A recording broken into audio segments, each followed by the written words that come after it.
everyone, and welcome. I know that as a city, as a country, we're going through a really tough time currently, and we're probably among the really blessed and lucky few who have been safe from the pandemic so far. It's really disheartening to see what's unfolding in the country around us. But at the same time, there is some hope coming from our own state. The latest news reports say that the situation in Maharashtra is improving and number of cases are plateauing. So let's hope for the best, not just for Maharashtra, but also for India. And let's do our bit by staying in, following all the COVID protocols. And this is our attempt as a school at trying to, keep things going even as things turn grim outside. So I'd like to welcome Mr. Hiren Shah amidst us today. As you must have seen in the poster, he is an alumnus from the 1982 batch of Sharon English High School. Thank you, sir, so much for accepting our invitation. I welcome all the students. I welcome the primary HM, Anita Soman Madam. I welcome the secondary HM, Jayashree Madam, and of course, I don't know if Geeta Madam is on the call. I welcome Geeta Madam from the pre-primary section. Yes. And thank you. And welcome Annie Madam as well. Let me start by just giving you a small introduction to Mr. Hiren Shah.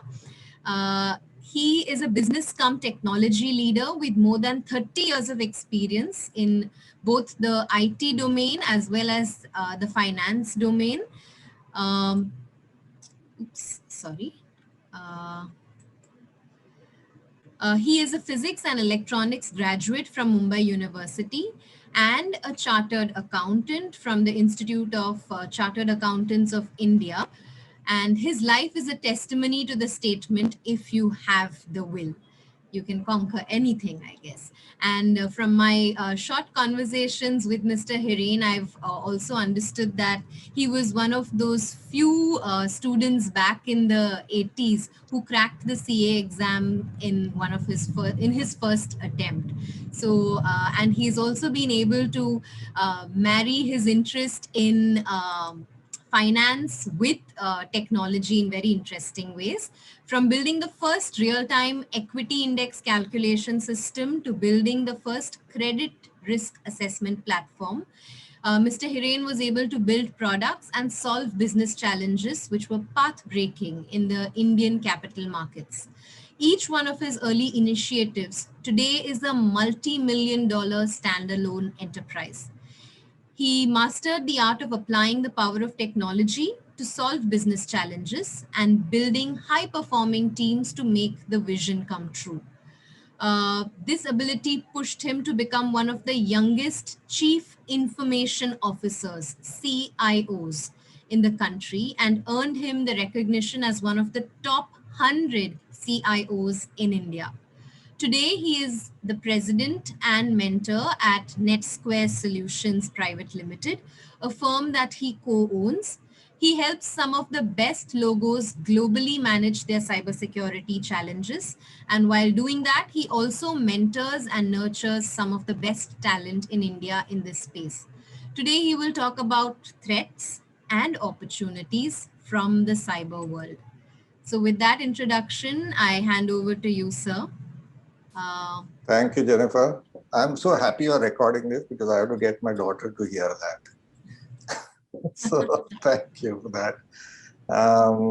Great to meet everybody. Good evening, children. And one thing before we start, some housekeeping things. So, I might ask a few questions from time to time. So, if you agree or you don't, if you agree, you have something called hands up in the reactions. So you can do that. So I know, how many of you agree with whatever I'm saying. And so here is what I'm going to do. I'm going to treat you all as adults, okay? So that's a promise from my side. So I'm going to lay down the facts today for you, and we'll cover two things. And a promise I need from you is that you're going to ask me very tough questions, okay? So all the tough questions that you have, you have to ask me today. And we'll try and cover two things. So I spoke to Jennifer, and one is that I'll share with you my journey so far. And the whole purpose is to share the insights that I got from the time I left school to till date. And I hope you have some nuggets of wisdom to carry from that. And then I'll talk about cybersecurity, which is a subject that I'm very passionate about these days. And what kind of challenges does it put forth for you in your personal life, and what kind of opportunities does it throw up as well. So any one of you who is very techie minded already, I know you start young these days compared to in our time. So any techie minded, I mean, you might find this of a lot of interest. So let me start with a picture. Let me share here. I think Jennifer, I'll need the screen sharing rights. Yes, I'm sorry. Thank you. Share that option.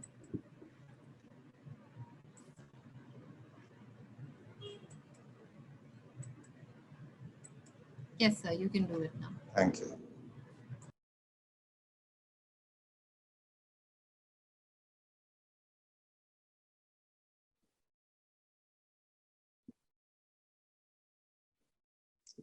I hope you are able to see my screen. Put a few things away. So here is a picture from when I was in the school and the time that I actually left the school. This was taken at our send-off ceremony in 1982. And I don't know if you can pick me out from this picture, but this is what we used to look like. Not a very mature bunch of people, but I'm very happy that there are some here who I'm still in touch with, and they're all doing pretty well. And I think we all would agree, if you ask us today, that what was the big takeaway for us from our school days. It was that we were instilled with one quality that has, I think, helped us in life a lot, and that is discipline. I think Principal Phillips, I give him credit for that. Standing lines, we call it. These are like they are connecting over here. So this is from the east to west. We are taking. Sorry. Yeah, no problem. Yeah. So that was a great sort of learning at an early age of the importance of discipline and hard work. And we had some great teachers as well, and I'm sure all of you also have some great teachers. Jennifer took some names of them, and Rajini Madam is one comes to mind. So I joined the school in the 5th standard, actually. I mean, I had a little bit of a nomadic life before that. My father was transferred, so I was studying in Gujarat for some time, and then I came to Sharon School in the 5th standard. And I would say the 5 years that I was there, it wasn't like lots of stuff happening. It was a typical school life that everybody goes through. But a few things that probably helped me later on. One was that even though we had one of the best teachers in Marathi, my Marathi was horrible. So I was very happy when I could take French in the 8th standard onwards, and that helped me later on in life. So I had a lot of fun in the school days, like everybody does. I made a lot of friends. And I left school in 1982, and after that, it seemed obvious to me as to, one of the things that I tell children these days is that in the school life, don't worry if, don't fret too much about your rank. I was not one of the top rankers in the school. I used to be somewhere between 10 and 25, actually, would oscillate, from test to test.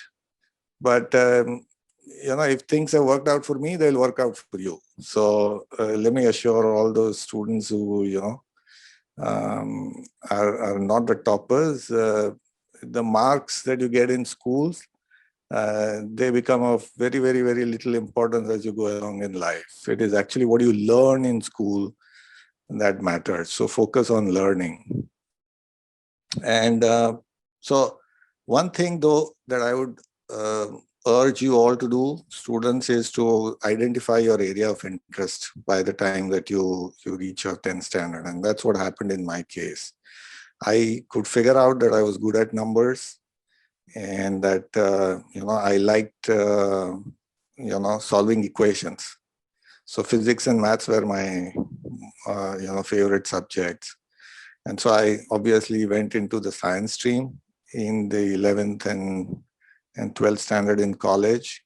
But my big change in life actually happened when my father was transferred to Switzerland, and I first was able to work or introduced to my first love, as I call, which is a computer. And this was in 1985. This was the first IBM PC that came out. And I used to study in India in Somaya College, but I used to go visit them during my vacations. And one of those visits to his office, I saw this PC, and it was just lying there. Nobody was touching it through the day. So I asked him if I could, do something with it. And so he said, yeah, nobody uses it, go do what you want with it. He gave me the manual. So I picked up the manual and I started doing stuff with it, started programming. And by the way, kids, today you guys probably deal with GBs of data. This IBM PC used to start with a 514 floppy, which I think none of you have ever seen it. But we had to put a 514 floppy inside, and it would start off with, it had like memory of not even 64K. I think it was floppy disk of 16K KB, which would start off this machine. And that's how my journey with technology started. And I initially started reading the manual and then learned a little bit of the language and started automating some of the stuff for his office. And one day I crashed the machine, right? And, like you do when you're kids, when you do something wrong, right? You just escape from there. You don't want to be caught. So a few days later, my father figured that I am not coming to office anymore. So he asked me, he says, why aren't you coming to office anymore? So I said, no, that's because, I'm watching tennis matches or something like that. And then he said, oh yeah, by the way, that computer doesn't start anymore. So I sort of acted as if, I don't know why or whatever. So he said, oh, but we call the IBM people, they'll come and, reset it. But I think somewhere in the back of his mind, he sort of figured out I must have done something. So he got me a computer of my own, which is a Commodore 64. These are computers that you guys would have never seen in your life.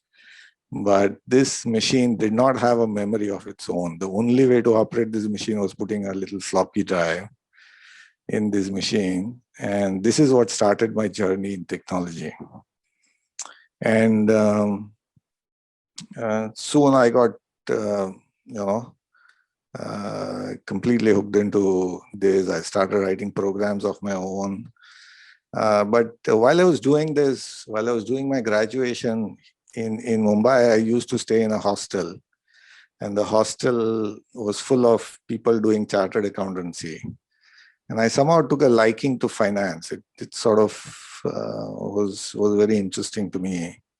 So I decided that after I completed my graduation, I was going to opt for chartered accountancy, though I didn't know how many people were there out there who had done their CA after graduating as a science graduate. So, I did my graduation, and while I was doing that, I bought a PC XT machine when we were back to India, and continued my work in technology. I started learning new tools on the computers. Today, Microsoft Excel, Word, PowerPoint, right?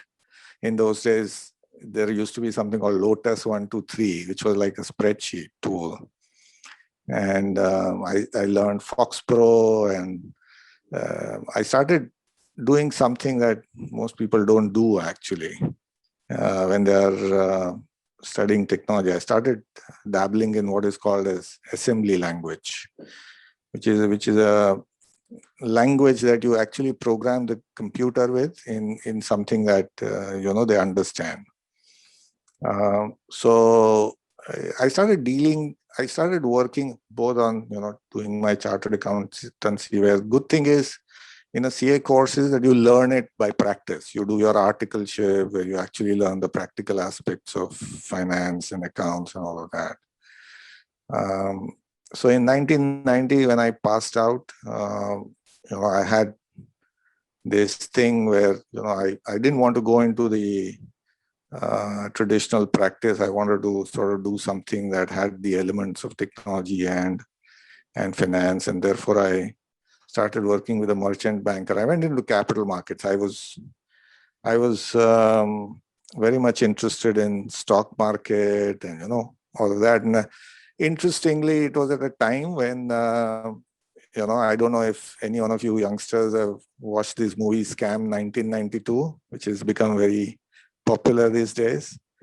And that was the story of Harshad Mehta. And this was the time when I just passed out, done my CA, and I was in the midst of capital market. So I could relate to a lot of what was happening in our life in that movie. But that was the time when, it was a very exciting time, to say the least. So that is the journey that started. My sort of career started from there, and it moved on to the big piece of my career is actually my time with CRISIL, and I was actually hired to run their index business, and just to take you through my journey there, they actually.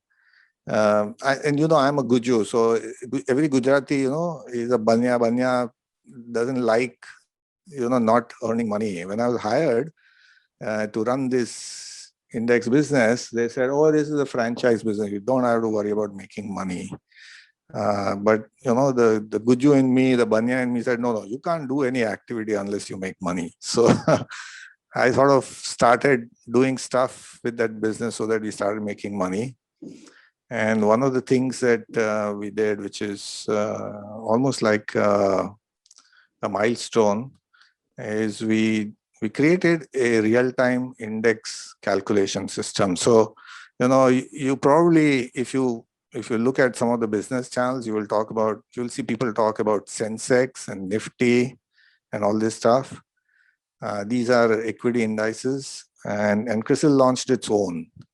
And we created a system which would calculate this real-time index system. And that was something we sold to one of the world's leading index providers, Standard & Poor's. And it was a sort of milestone project that we did. And this was delivered in a matter of 20 days. And that's what started my journey into, morphing me from being a finance guy to a technology guy, which is marry finance and technology and build solutions. And so some of these things, like building joint ventures with National Stock Exchange or building the risk assessment models, some of these milestones, or building mutual fund databases, building a KPO business within CRISIL, they all are stuff that I worked on. we launched a newswire platform. So one thing led to another. And I had the most amazing 14 years at CRISIL. I became one of the youngest CIOs there. And so I was asked to head the technology function for the group, and we started getting publicity about what we were doing in the technology space. There were case studies being written, and on the way, I created a team of about 145 technology professionals, and that was fun time. That was exciting time. But something in me, I'm an individual who can't sort of keep doing the same thing for too long. I need a new challenge very soon. So I decided to jump off my corporate role and decided to become a techpreneur, as I call it, and joined my current partner, who used to run a security outfield called NetSquare Solutions Private Limited. And incidentally, I was their first customer. So I gave them their first mandate way back in 2002. And we joined hands together in 2011. And then we have now created a new budding organization that works on solving cybersecurity challenges for the world. So this is my journey so far.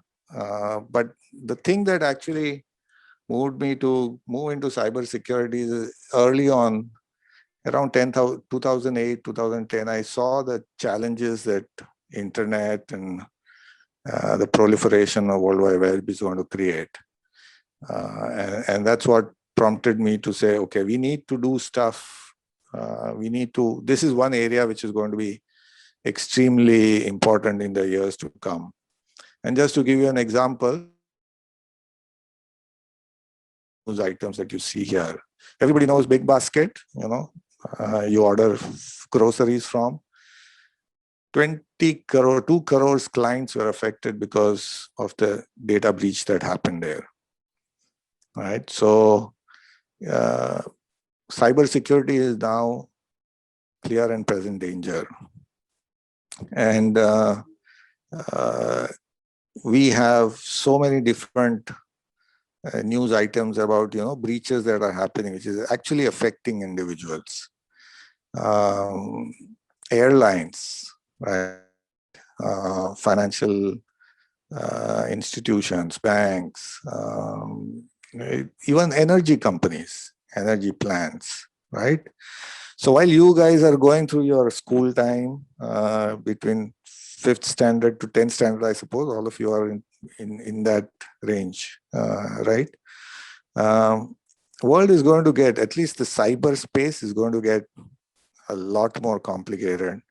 And cybersecurity is also going to be a very potent threat to the world and the way we live. And just to give you an idea how serious this issue is, in a recent survey that was done of all the CEOs of global companies, right, cyber threat, which was identified as 4th most important issue, has now come to become almost a 2nd, and after pandemic. And this is because maybe today we are living in pandemic times, that pandemic is number 1, but otherwise cybersecurity would have been clearly the number 1 issue on the mind of all the business leaders. So that's the kind of importance this has gotten into. And why is this such a big now? And this is important for all of you, to sort of understand. In 1990, when we used to connect to the internet, we used to connect through a telephone line. And I think some of you would probably never have even experienced this, right? You probably know internet from this age because you started working with it on a mobile phone or on a tablet. But some of us actually started our internet journey with a telephone line and dialing in and waiting for a certain sound to come. Then in 2000, it got a little better. We had sort of better connectivity, better bandwidth. In 2010, we moved to Wi-Fi and wireless internet access. And now we had multiple devices connected. Now you are actually talking to this Echo and Google Talk and Alexa and all of that, right? And you are like telling them, okay, switch on light, switch off lights. You're asking these devices to do all of that. They have become so intelligent. So cybersecurity is such a big issue now because we are always online. Okay, and just to sort of highlight, how serious this issue is, and especially because all of you youngsters, children should know what is the challenge. Let me play a little video for you as to how easy it is to hack. So I hope that was interesting. If you want to see, that is a Vice on HBO. It's there on YouTube. You can watch the whole film. Now, it's important to understand, why does this happen? Why is it that it is such a big issue now? That we have this cybersecurity issue. The reason is that we have certain traits that we use to identify threats, right? So we have what we see, what we hear, what we touch, what we smell. These are all what we use to actually identify threats. On the internet, though, the only two that work is what we hear and what we see. Now, the way we identify threats in our world is, you look at these two pictures, you can say who's a good guy or who's a bad guy, correct? So similarly, that is how we identify threats on the internet. If you see a website, it looks like a bank site, behaves like a bank site, must be a bank site. But this is not actually a bank site. This is a spoofed website. Okay? So this is how attackers create issues on the internet, right? And the other thing that's happening with the cyber world is that the world is changing, right? So if you had the entire social media space sort of to reflect like what it was or what it is, what a world would look like, this is what the world would look like, the social media world, right? Facebook would be probably the biggest country. In fact, if Facebook was a country today, it would be the third largest country. And this is changing threats from all sides, social media. And we are not realizing that. Our behavior, what we do, right? This is a typical picture that you would see in the normal course when there is no pandemic, right? You would find a family go for dinner, and maybe happening in some of your households, when you sit for dinner, is everybody is on their own device doing their own things, right? I have heard of cases and have, sort of experienced this where two members of the family are in different room and they send WhatsApp messages to each other instead of, moving there and talking. So this is actually changing us significantly. And I'm especially pointing this out to our young friends here, because this is how your life is turning out to be, right? But there are a lot of things that you have to be careful about as you use the social media. There is a law in India which actually criminalizes if you do stuff, which is not proper. The law is really draconian. If you read this line here, it says, any information which he knows to be false, but the purpose of causing annoyance, inconvenience, danger, obstruction, insult, injury. In fact, this law was, you guys are very young to know anything about law, but, these are things that some of the people who have been sort of your age or maybe about a couple of years older than you, who sent out inappropriate messages, had to face the wrath of the law. So be very careful on social media. You got to be at your best behavior there. And this is what you have to start now looking at, is protecting yourself from all the negative impacts that social media is bringing. The corporate world is now completely seized of this, but distraction, depression in some cases, people sort of getting too much influenced by what their peers are doing on Facebook. You see people on Facebook, everybody is very happy. You sort of feel that the world is the best place, right? If you look at all the notes that people put out on Facebook. So protect yourself from all the ills. There are definite advantages that social media have. So one of them, for example, YouTube is a fantastic platform to gain knowledge. There are so many different useful videos that you can use that for. There are very good platforms like LinkedIn, where you can start building a network and start putting out your knowledge, your experience out there. Doesn't matter if you are in standard 6 or standard 7. Get onto LinkedIn, start networking with students of your same level or age, and start looking at whatever you do, just put it out there, and you will start understanding. You start getting feedback. That's a perfect platform to network and gain knowledge and see what others are doing. So there are these good platforms and means on social media which you should use. There are a lot of career paths which are opening up in cybersecurity, and my whole purpose of sort of talking about cybersecurity today with you is this is a sunrise industry right now, and it's going to afford fantastic career opportunities to a lot of people. And if you see, it actually goes down to cyber lawyer, cyber therapist.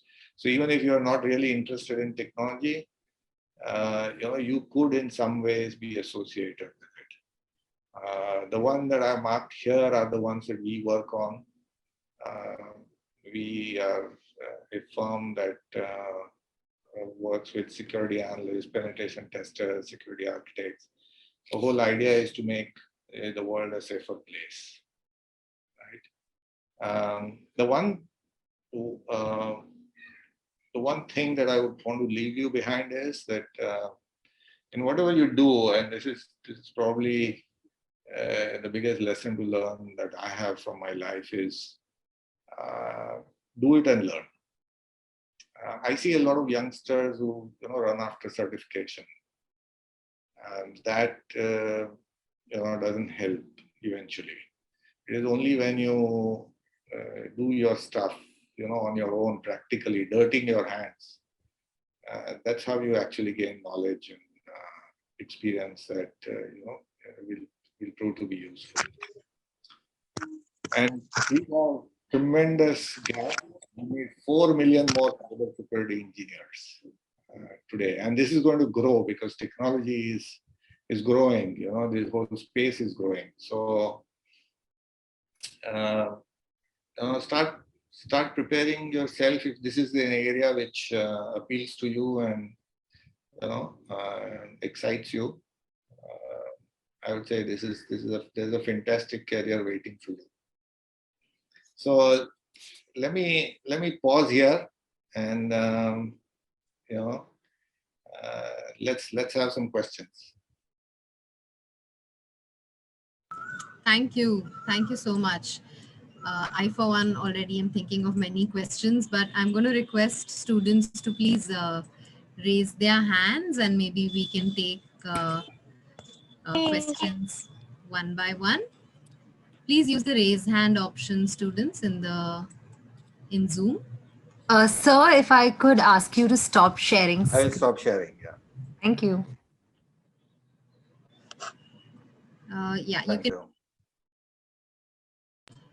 Or you can put them in the chat box as well. Yeah, I have some questions here in the chat box, and so I have Abhas Brijesh Kumar Dubey in 6th standard B, who says, "I too have crashed my computer." Good for you. If you crashed your computer, I hope you put it back together though. So, the whole idea is to learn from that. So good. If we always learn from our mistakes, right?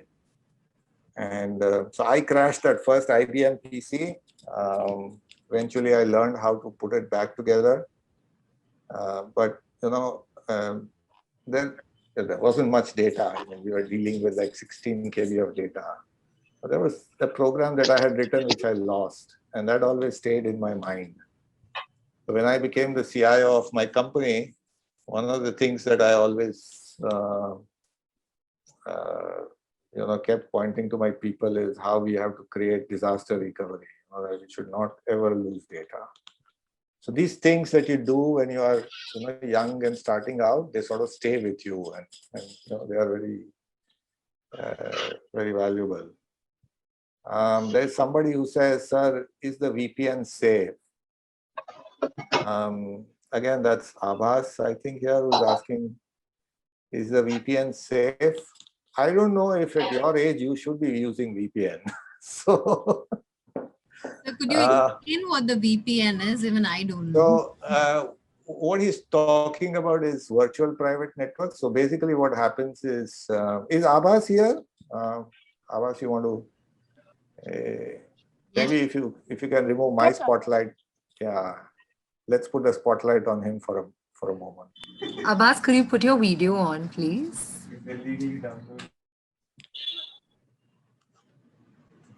Or can you speak, Abbas? Yes, ma'am.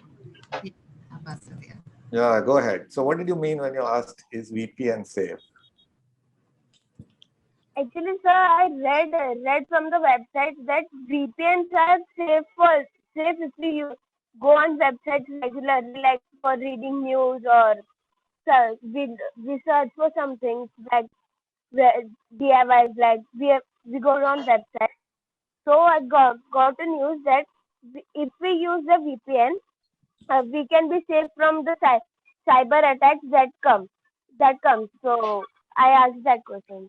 Okay, no, fantastic question. So, this is one thing that you will learn in life, that nothing is,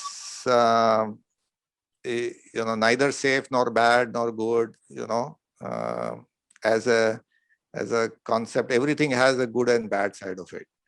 So, if you go through a VPN, it doesn't mean that the guys who are providing you the VPN are not able to see what you're doing. Okay, so there is a flip side to that. So, for example, in my case, I've created my own VPN. I don't want to rely on a third-party, VPN service provider. So, if you really want to do it, go and find out how to create your own VPN. Okay. Okay. There is another question here from John Matthews. Is automation good? Yes, John, automation is good. All kinds of automation is good. I think the fact that you and I are sitting here and doing a video chat, the result of automation. So yes, all automation is good. Though when you reach my age, you will get into making some ethical questions about, should we automate to the level that people start losing jobs, or what should you be doing to help people who are affected because of automation? But at your age, go ahead and do automation. Okay, I have Tej who has put his hands up. Tej, you want to go ahead and ask the question? Yes, sir. At Please. first, there was not much technology developed. So how did you thought of doing something in this field? Yeah, that's a good question. That's I really don't know which exact moment was when I thought this is a thing that I should do. And this is to all you kids. Okay, you want to find out what you're good at.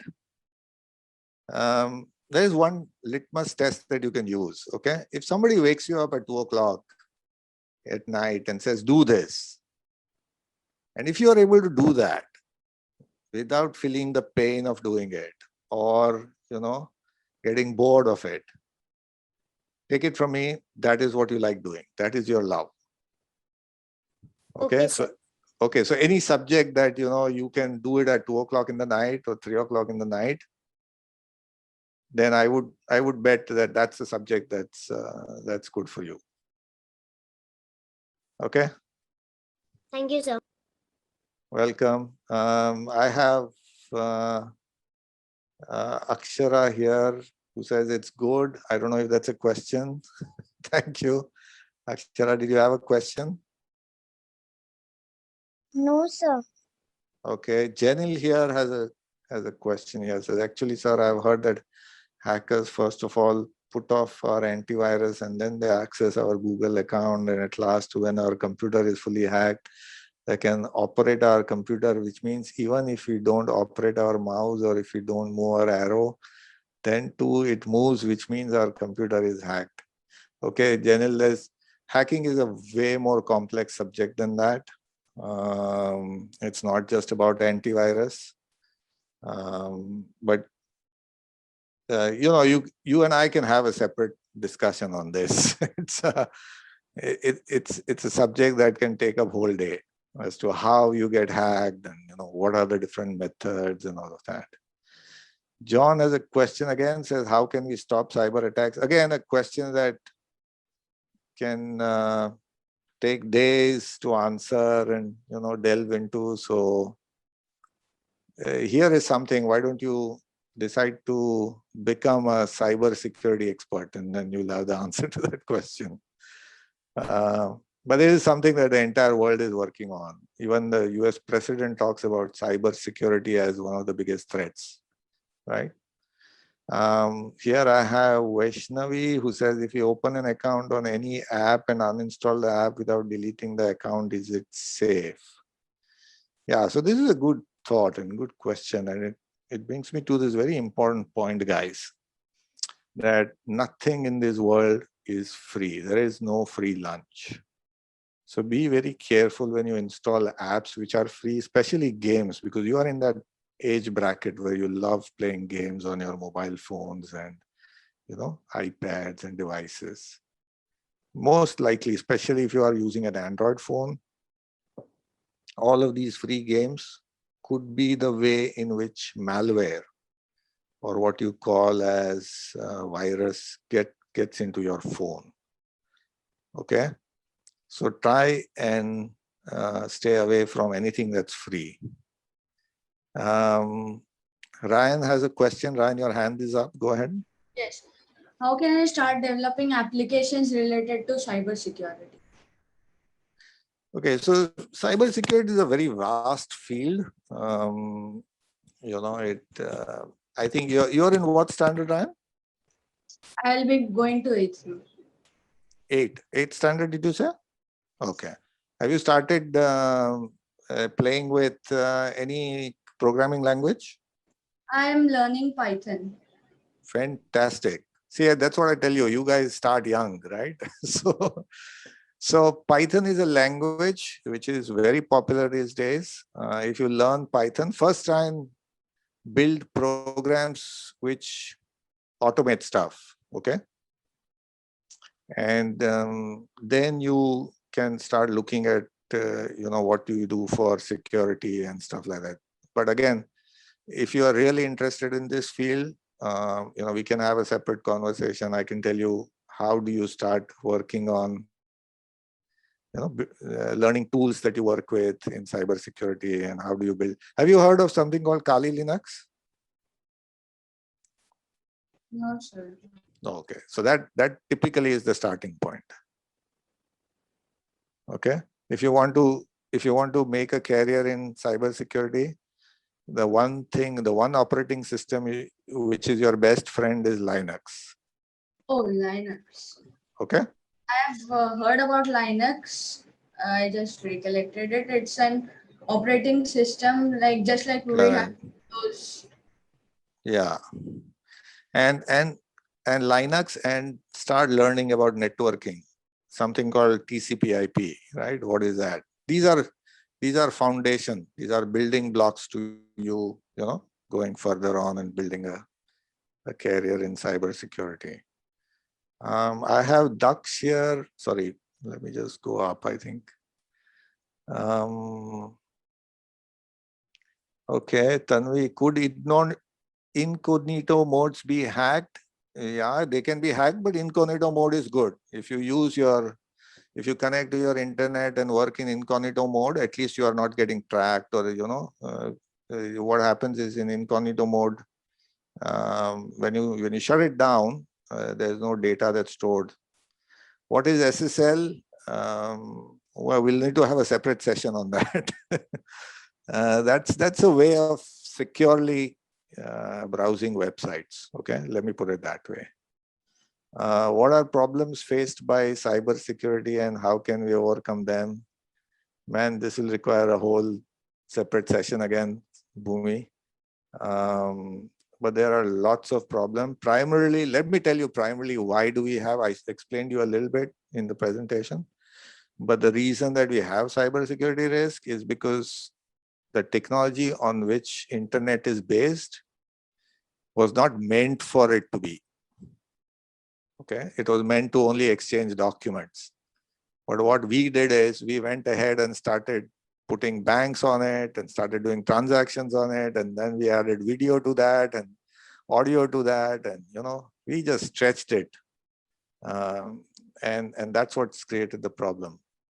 Janil, you had your hands up. Do you want to go ahead and ask another question? Go ahead, Janil, I can't hear you. Maybe you are mute. No, Janelle, you're not audible. Something wrong with your audio, I think. Jenna, try to reconnect your audio if you can. And then or maybe put your question on the chat box and I'll come. In the chat box. Sir, if I have to learn coding, okay, I see a question here from you, sir. If I have to learn coding, from where should I start? A good question. And typically, we start with C and C++. Okay, those are the foundational languages for learning to code. So look at that.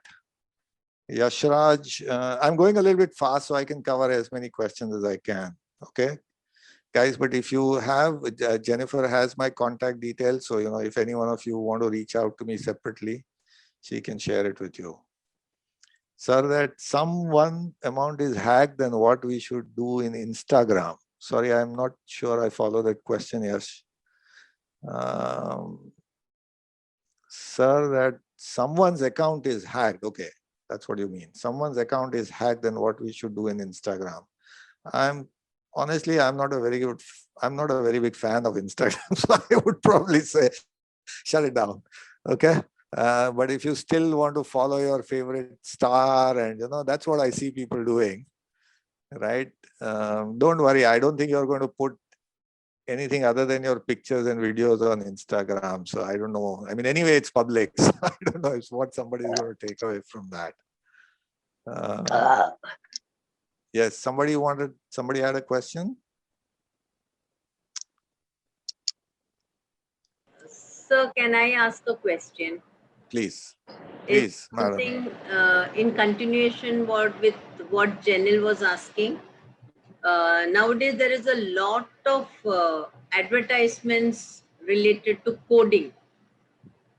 And yes. Parents feel that students should be taught coding. Okay.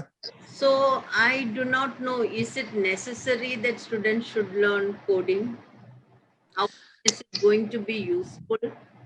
And at what age can coding start for a student? So, there is this thing about coding. Not everybody likes it, actually. So one thing is that first the parents should find out if their kids like coding. But to do that, the only way to test that is to actually allow them to do some small course. Like I said, C++ is a sort of building blocks to how you start coding.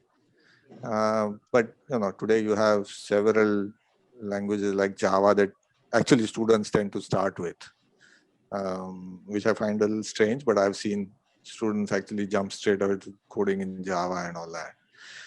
Coding is essential only if the individual is going to make a career in technology. Right? But if if a person is more interested in other things, like if the person shows creative instincts, right, has good sense of, or is very good at drawing, then what the tools they should be learning are maybe different, right? I mean, if I see somebody who is very good at drawing, I might say, maybe this person is good to make a career as an architect or as an interior designer, right? Then the tool that maybe they should learn is CAD or, at school level. Yeah. Okay. Yeah, start them playing with it. And you get to know whether, this person is cut out for this or not. Yeah, I have a very simple, I mean, for parents and teachers, I have a very simple sort of model to identify, how you identify a career trait. And I say, first identify what is this person good at. So you get a set of things that a person is good at. And then there are a set of things that the world needs, right? And an intersection of that is what you want the individual to focus on. So that's very true. Yeah, and that's what we do. Like when we hire people, we have a very simple rule.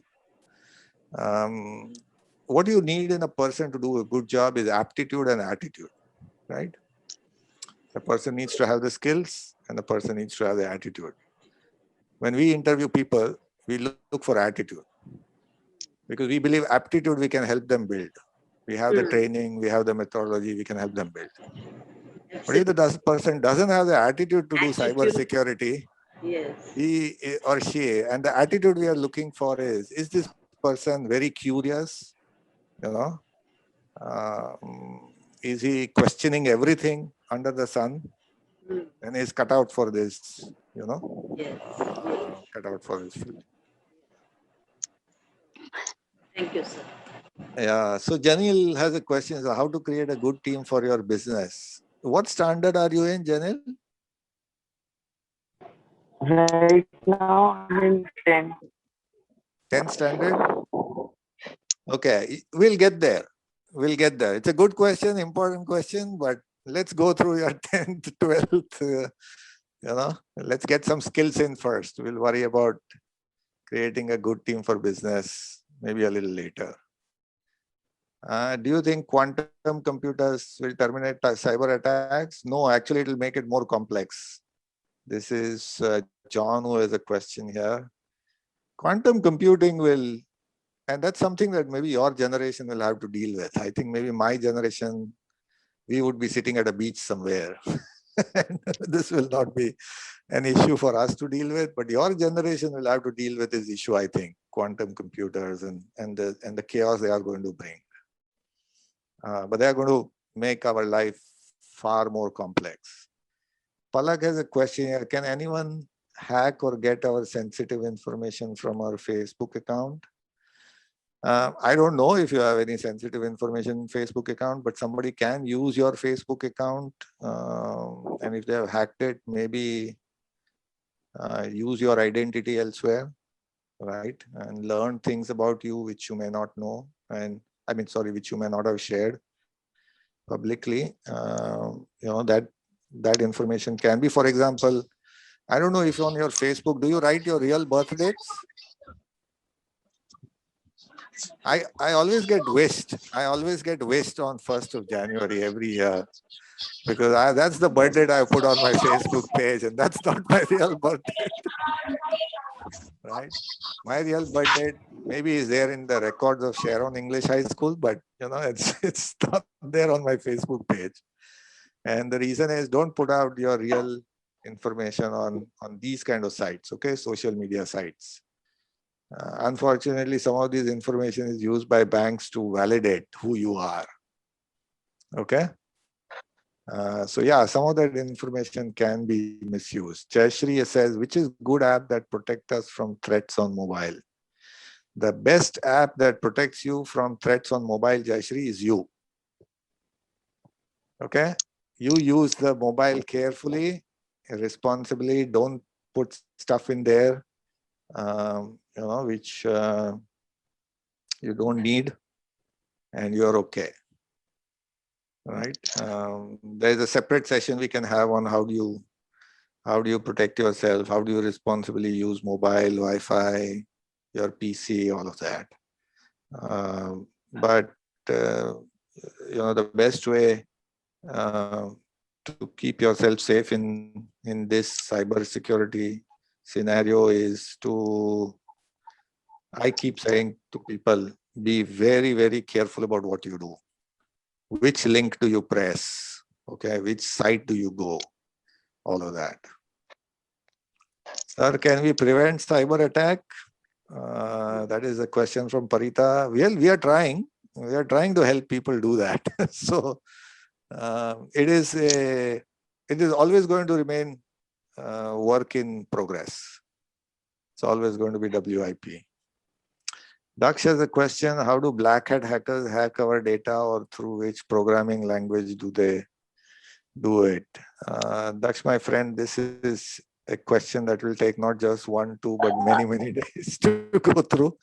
It is not some particular language, programming language. It is a variety of means that they use to hack. Okay.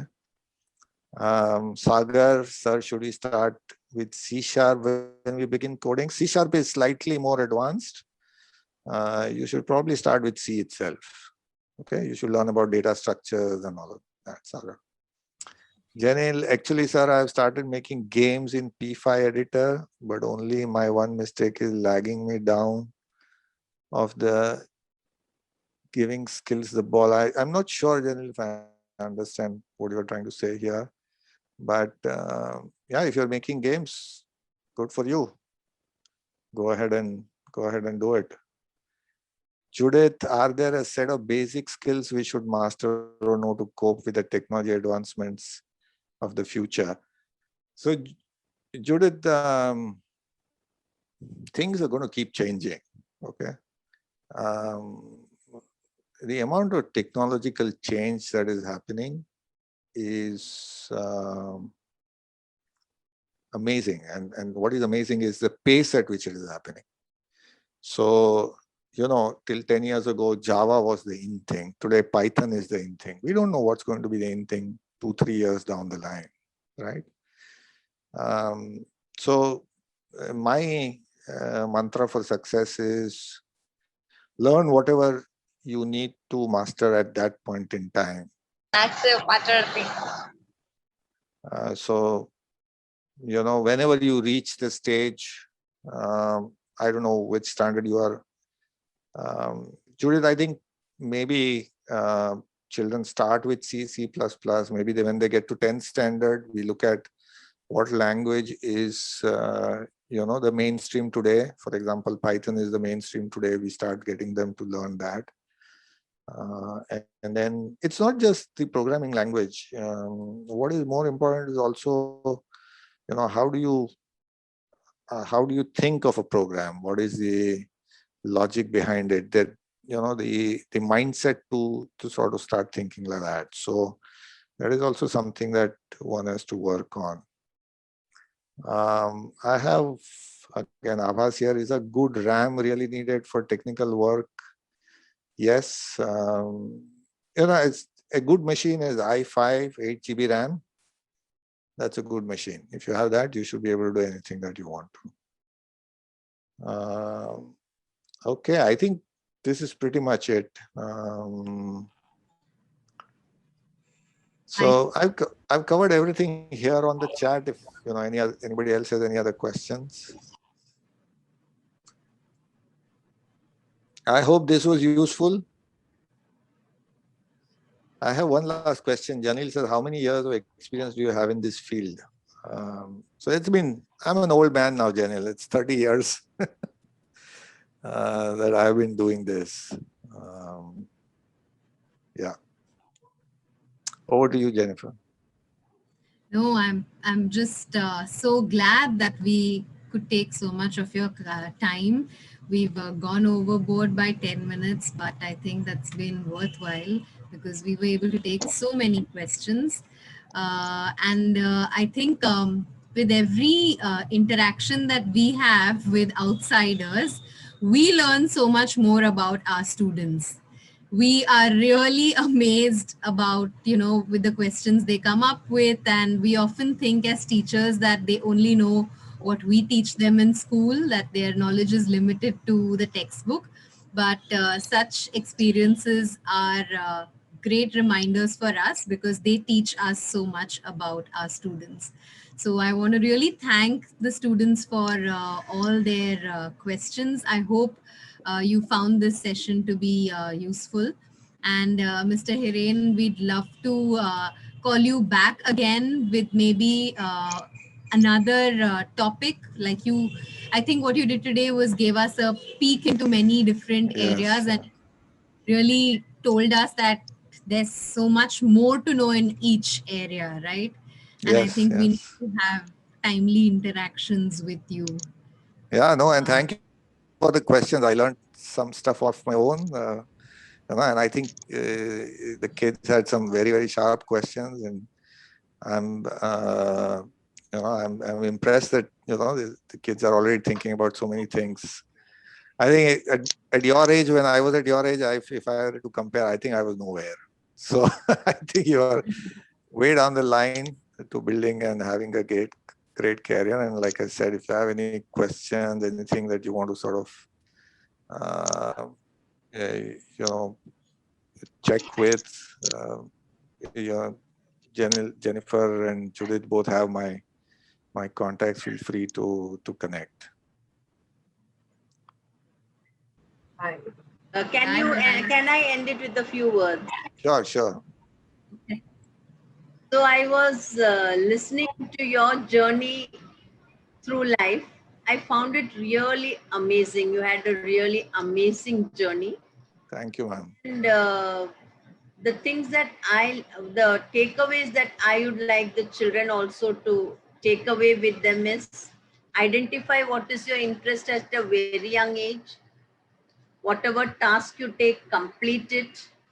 And you always wanted change. You didn't stick on to that corporate job. That was really amazing. Like many of us, many people in life journey, they get stuck to that job. They don't have the guts to move out of that job in what they are. But you took the courage to leave that and try something else and make your own journey, career path, which is really amazing. These are all big takeaways for our students and for us also. So keep going. Really, it was an amazing session. I know children may not be able to tell much now, but they learned a lot from you, which they will carry along for many years to go. Thank you once again. Thank you, ma'am. Thank you. Thank you. Bye. Bye.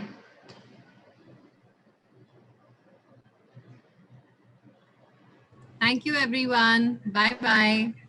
Thank you. Bye, everyone. Thank you, students and teachers. Bye, everyone. Bye, ma'am. Thank you.